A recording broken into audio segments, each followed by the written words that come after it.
Good evening. Welcome back to the third poem in the Caution series, Love Experiences.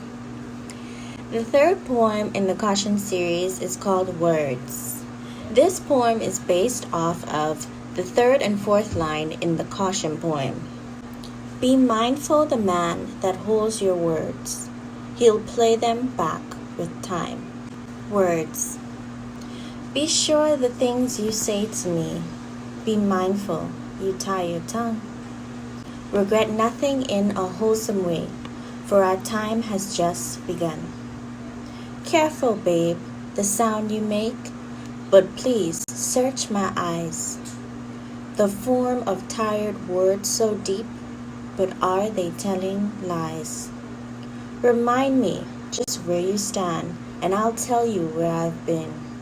'Cause before now, those nothing sweet, ever sweet, just like sugar cane. With old games the lovers sure, by listening we run to start. How fixed we are to race for war, the fight that conquers heart. Molding you in my intent, just to light the spark, to play you close to wonderment, the master of the heart. Taking in the things I've said, oh please, recalling all you've heard. But if ever stuck and you forget, I'll take you by your word. This poem, Words, is about people that know exactly what to say. This is obviously someone that's looking for something, whether it be money, physical attention, anything along those lines. You start to realize that they're all talk. They say things to you because they realize that you are prone to falling in love based on what you hear. And that is not something to be ashamed of, because a lot of us are like that. Just from talking to someone constantly, you start to hear the things that are most attractive, and you fall in love with that. And you do find that there are some people that take advantage of this. You come to realize that your lover's words are empty. It takes them a really long time to commit, and when they commit to you, it's almost as if they're doing you a favor, like doing it to please you, because they're hanging on for whatever the reason is, whether it be a financial reason, a sexual reason, or just out of pure loneliness. But this is an act of manipulation at its finest, because what happens in this case is that the manipulator begins to resent you and looks at you in a way of disgust, and this eventually leads to different types of abuse, whether it be emotional abuse, mental abuse, and God forbid physical abuse.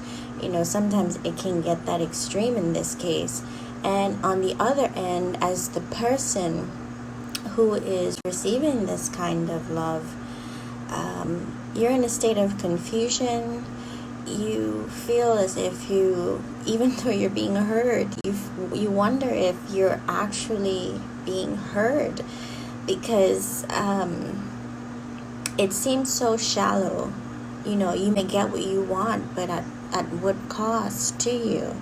It kind of it takes you out of yourself, and it makes you feel as if you are less than a person. You're a person or unworthy of the things that you come to ask for or look for being in a relationship with that person.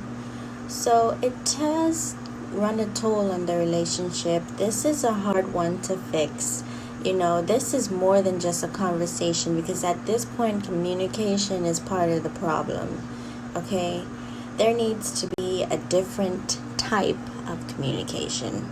There needs to be a really grounded discussion on what exactly it is that the manipulator wants. Because at the end of the day, the manipulator in this sense is coming from a place where he's lost and he really doesn't know what it is that he's looking for, but he's coming from a place where he's so comfortable with you. It's a problem. So in this type of relationship, therapy is probably something that would be suggested, because there's a different type of conversation that needs to be had. But definitely, before you make any rash decisions, if this is a relationship that you are invested in and you're realizing that you may be experiencing this, definitely do the work to get the result that you're looking for. And if and only if you see that that's not gonna happen, then by all means do what is best for you. Don't look for someone that's going to be talking about the plans for the rest of your life and literally just going through the motions with you. They're only doing enough because they know that that's going to be fine with you. That's gonna get them a pass. You don't really want to go through life with someone or be in a relationship with someone who sees the relationship as, hey, at least we passed. We want to succeed. We want to excel. We want to be the best in this relationship that we can be. So with all of that being said, I want to thank you guys for stopping and taking a look at the poem Words. I'm very happy that I was able to explain it the way that I was, and I hope that you get a better understanding of it. But if you have any questions, comments, or would like to share a personal experience, feel free to comment below. This is coming up to the 4th poem now in the Caution series that we will discuss tomorrow night, and that poem is called Notice. It's a good one. So stop by, check it out, and have a good night.